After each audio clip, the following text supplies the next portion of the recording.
Hi, I'm Anna. Been crunching numbers as an accountant for the better part of a decade now. My husband, John, works in IT, a real tech wizard, which comes in handy more often than you'd think. We've got 2 kids, Lucas and Lily, a pair of energetic sprouts who keep our lives colorful and, honestly, a bit chaotic.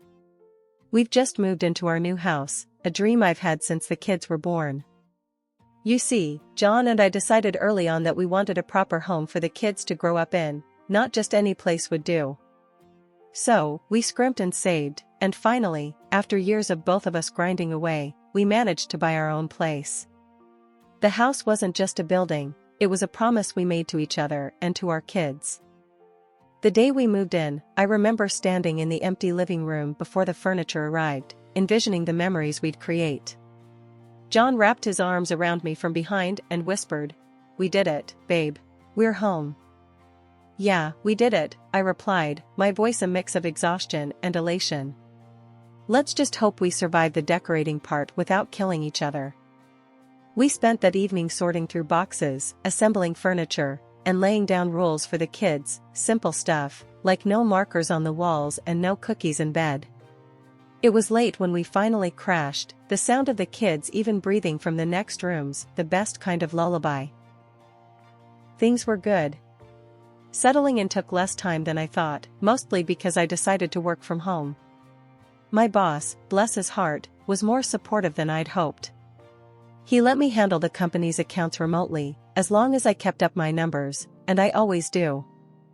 It wasn't more than a couple of months after the move that we got a surprise. I was in the kitchen, trying to figure out if the coffee maker was just complicated or if I was caffeine deprived, when I heard a knock at the door. Wiping my hands on my jeans, I opened the door and there stood Susan, John's mom. My mother-in-law had that look about her, the kind that said she was up to something but you wouldn't figure it out until it was too late. "Susan, this is a surprise. What brings you here?" I managed to keep my voice steady, but internally, I was already bracing myself. "Oh, Anna, darling, I just missed my grandkids so much. And you know, I've always dreamed of living in a big house like this," she said, her eyes darting around, already making herself at home without an invitation. John came down the stairs, having heard his mother's voice. "Mom, you should have called. We would have picked you up." "Nonsense, I wanted to surprise you. Besides, it's time I spent some quality time with my grandkids," Susan declared, planting a loud kiss on John's cheek. I glanced at John, trying to gauge his reaction. He shrugged slightly, a silent message that read, "What can we do?" It had been a week since Susan plunked herself in our living room. Every morning, I'd tiptoe past her makeshift bedroom to the kitchen, the tension as thick as the burnt toast I'd toss in the trash before anyone could smell it. The whole arrangement was supposed to be temporary, but with each passing day, the discomfort burrowed deeper into our home life. That Tuesday, I had to scoot out early for a rare in-person meeting at work, which meant slipping on real shoes and trading my sweatpants for slacks. As I was leaving, Susan was just a silhouette under the blankets on the couch. I whispered a goodbye to the kids and left before the sun was fully up. When I returned, the house was eerily quiet. I called out, "Lucas? Lily," expecting to hear them thundering down the stairs. Instead, Susan appeared at the bottom of the staircase, her smile wide like she'd won the lottery. "Anna, dear, come see what I've done upstairs." A little surprise for everyone. Her enthusiasm grated on my nerves, but I followed, my curiosity piqued despite my apprehension. As we reached the top of the stairs, the first thing I noticed was the stark emptiness of Lucas's room. My heart sank. Where all his superhero posters had been, now hung drab curtains and pictures of landscapes that screamed boring adult lives here. "What the hell, Susan?" The words flew out of my mouth before I could catch them. She flung her arms wide, as if presenting on a game show. I moved Lucas into Lily's room. "They're young, they can share, can't they? And look, I brought up some of my things to make it more comfortable for me." I stormed into Lily's room, now cluttered with 2 sets of everything, and my kids sitting on the bed looking miserable. Lucas's eyes were red, and Lily's lip quivered. "Mom, why do we have to share now? We had our own rooms, Lucas complained, his voice cracking. I know, honey. I didn't know about this, I said, my voice soft but seething inside as I turned to face Susan. I sold my house to be closer to you all. I have nowhere else to go, she declared, a triumphant look in her eye. I felt the room spin a bit. You what? John didn't tell me that. Well, he knows now. And this is my room now. End of discussion, she said, walking into Lucas's old room and shutting the door with a definitive thud. I gathered the kids and went downstairs, my mind racing. When John got home, I was waiting for him, the kids eating their dinner quietly, the tension thick. John, we need to talk. Now, I said, pulling him aside as soon as he walked through the door. Your mother's moved into Lucas's room. Moved the kids into the same room without asking us. And she told me she sold her house. He ran his hands through his hair, looking as shocked as I felt. She sold her house? She didn't tell me that. This is crazy. I'll talk to her. That night, after the kids were in bed and the house was quiet, John knocked on his mother's door, trying to talk some sense into her. The muffled voices went back and forth, his tone pleading, hers defiant. I sat on our bed, thinking about how our dream home had quickly turned into a battleground. John came back an hour later, looking defeated. She won't budge. Says this is her right. I'm sorry, Anna. I don't know what to do. Every day was a new adventure and patience. I had set up my office in the corner of our bedroom, the only spot I could claim as somewhat quiet for my work calls. My job as an accountant wasn't something you could pause and play at your convenience, but try explaining that to Susan. This particular Thursday, I was deep into reconciling some accounts, my laptop spread with spreadsheets and reports, when Susan barged in, a bag of shopping swinging from her arm. Anna, you spend all day on that thing. Don't you ever take a break? She chided, not caring that I was mid-call with a client. Susan, I'm on a call, I hissed, covering the microphone with my hand, my cheeks burning with embarrassment. Oh, it sounds more like you're chatting with a girlfriend. She chuckled and shrugged, setting down her shopping on the table, spreading her latest treasures across my work area. I muted the call, my heart pounding. Susan, I need this space to be clear. I'm working. Working? Looks more like you're just fiddling on the computer. Back in my day, work meant getting your hands dirty, she scoffed, waving a hand dismissively. Unwilling to argue further, I unmuted the call and tried to focus, but my concentration had shattered.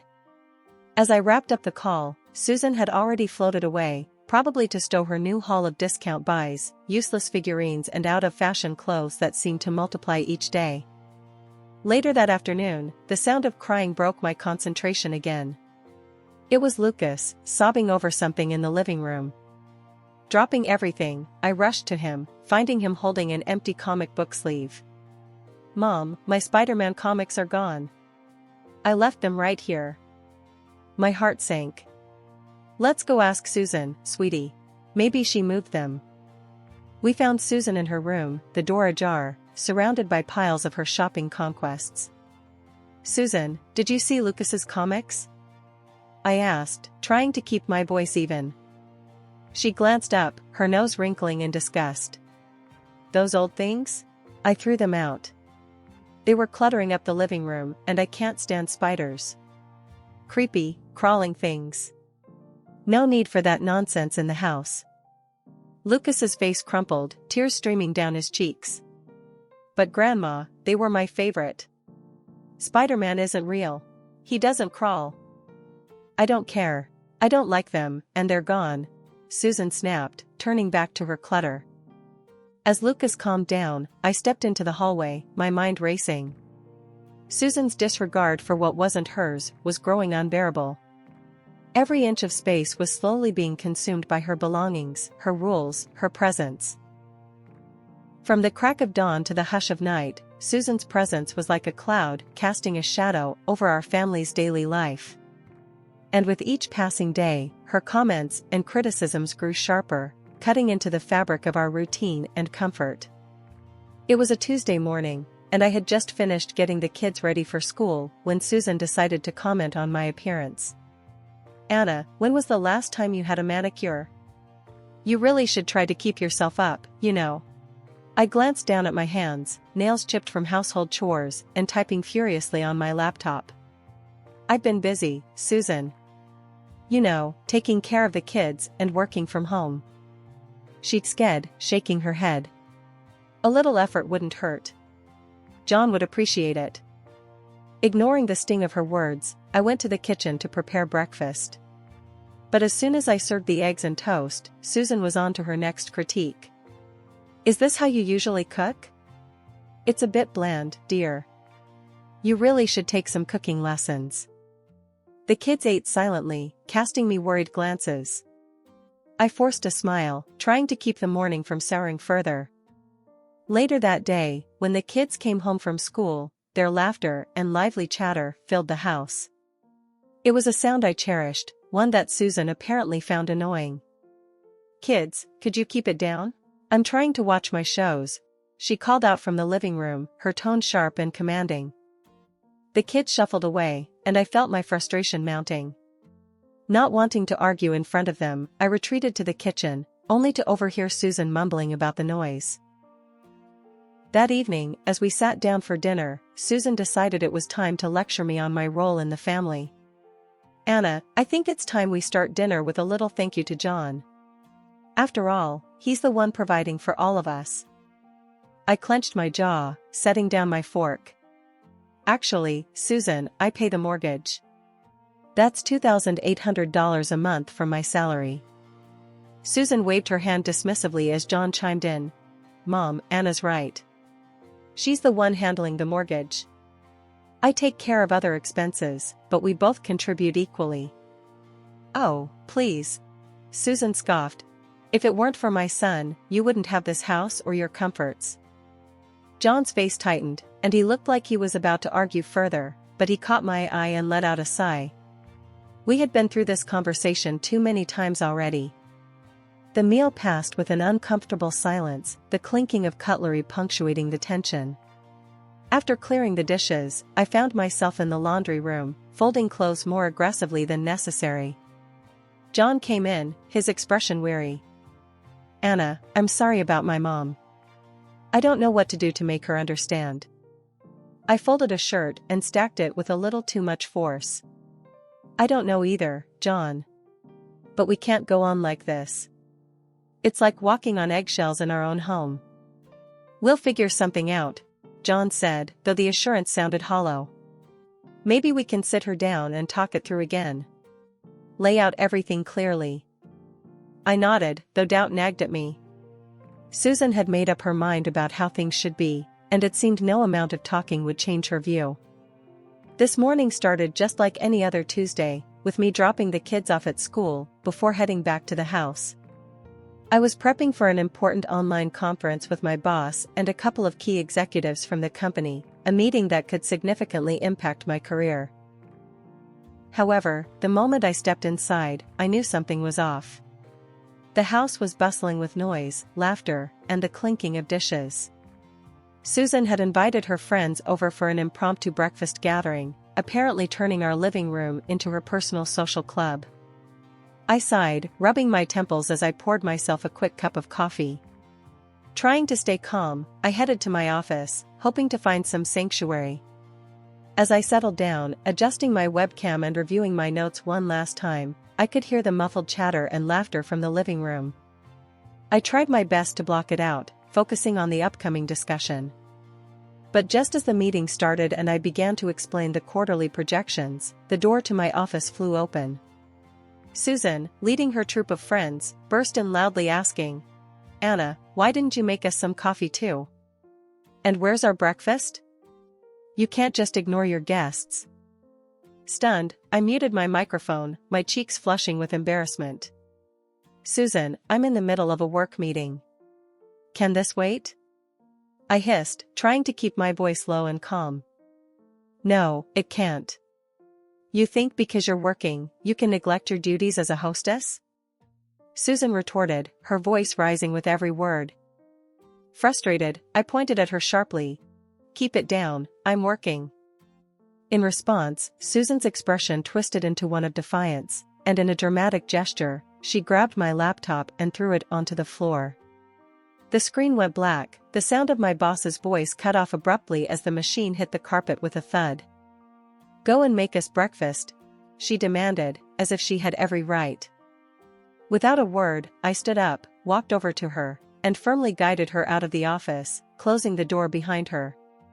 My heart was racing, a mixture of anger and shock numbing my senses. I picked up my broken laptop, feeling the sting of tears in my eyes, not from sadness, but from sheer frustration.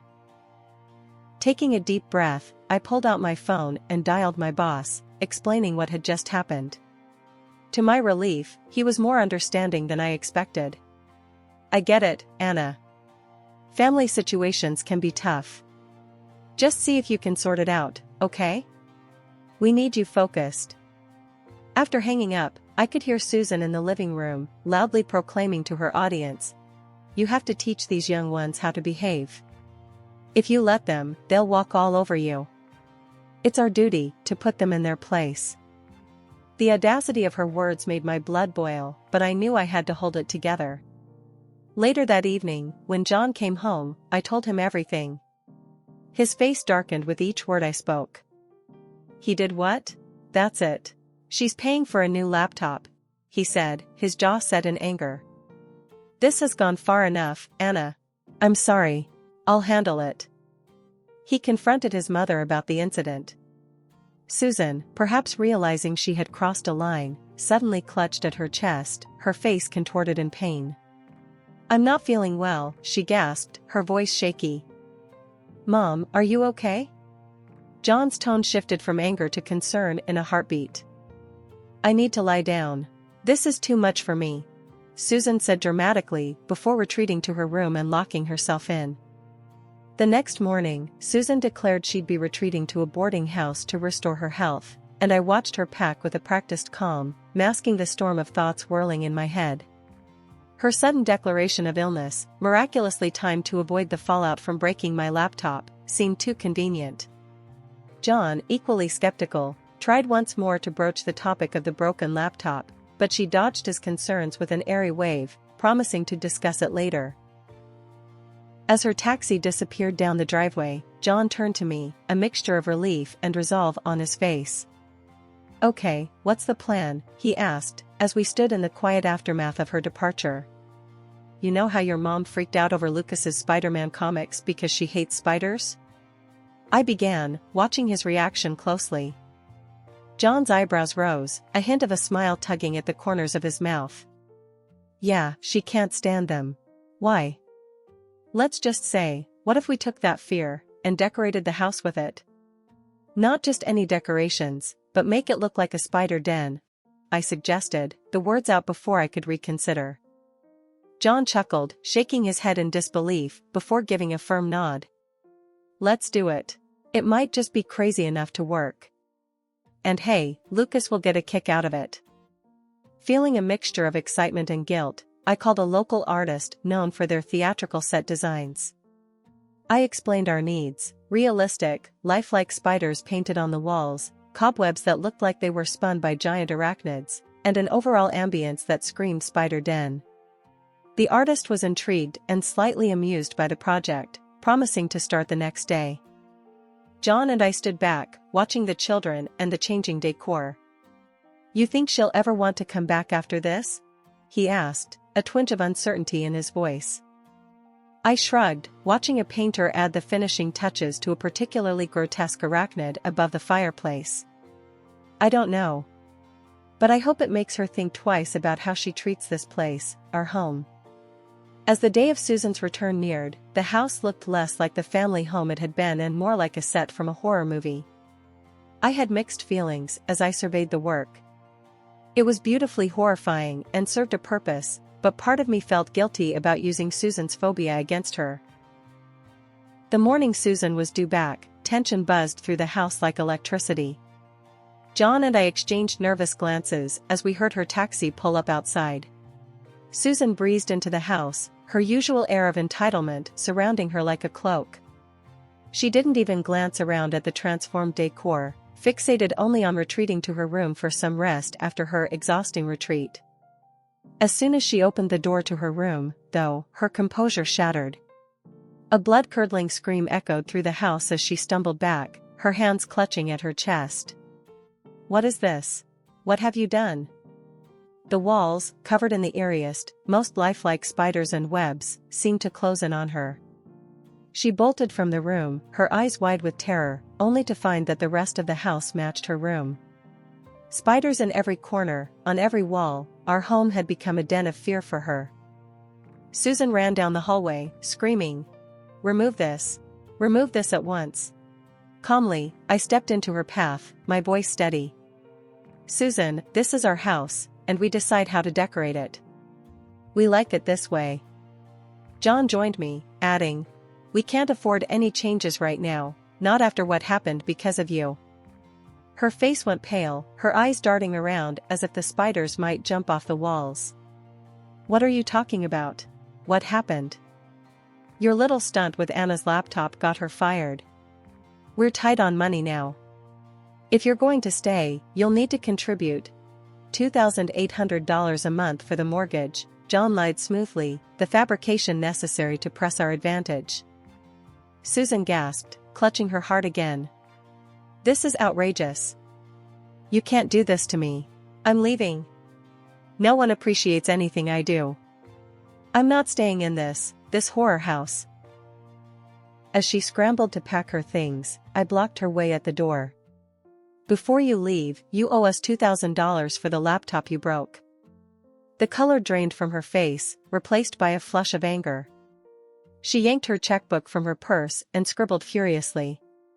Slamming the check into my hand, she lifted her chin proudly. "There. Now, I'm leaving for good." John and I watched as she hauled her suitcase out the door, her head high, but her shoulders tense. As the door closed behind her, the tension in the air dissolved, replaced by a collective sigh of relief. We turned to each other, John wrapping his arms around me, both of us laughing, a bit from relief, more from disbelief at how things had turned out. "We did it, Anna. It's over." Lucas and Lily came bounding over, their faces bright with smiles. "Is Grandma really gone?" Lucas asked, his voice a mixture of hope and uncertainty. "She's gone, buddy," John confirmed, ruffling his son's hair. "The house is ours again. We can keep the spiders, right?" Lily asked, her eyes gleaming with mischief. "We'll see, honey," I laughed, kissing her forehead. "We'll see." That night, as I tucked the kids into bed, their rooms finally free of Susan's overbearing presence, I felt a peace settle over me. We had our home back, our lives back, and while the method was unconventional, the result was all that mattered. I continued working from home as an accountant, still seated at my trusty desk by the window, overlooking the garden where the kids played. Of course, I hadn't really lost my job, that had been a fib to push Susan to take some responsibility, and thankfully, it worked. Life without Susan was less dramatic. Lucas delved deeper into his comic books, often sprawled across his spider-webbed floor, sketching his own superheroes. Lily had taken to gardening, her little patch outside blooming under her careful attention, a stark contrast to the faux arachnid menace indoors. As for Susan, last we heard, she'd moved into a nursing home. Not surprisingly, rumors filtered back to us through the grapevine, she was up to her old tricks, bickering with the administration and quarreling with other residents. Some people never change, I mused aloud after a call from a relative who had visited her. John shook his head, a wry smile on his face. "Let's just be glad she's spinning her web somewhere else." And true enough, life had become simpler without her daily dramas. We repaired relationships with friends and neighbors, some of whom Susan had alienated with her nosiness and complaints. Invitations started coming back in for backyard barbecues and birthday parties, social gatherings we had avoided during Susan's tenure in our home. One day, as I was setting up for a video conference call with a client, I caught sight of Lucas and Lily outside, laughing as they chased each other around the garden, ducking under sheets hung out to dry. The normalcy of it filled me with a profound sense of contentment. I never realized how much tension there was until it was gone, I told John later that evening. He nodded, wrapping an arm around me. We did what we had to do, Anna. For our family. Our home was our sanctuary once more, the kids were happier, and John and I had found our way back to each other after all the strain. The spiders on the walls served as a reminder of what we had overcome, a quirky symbol of our family's resilience.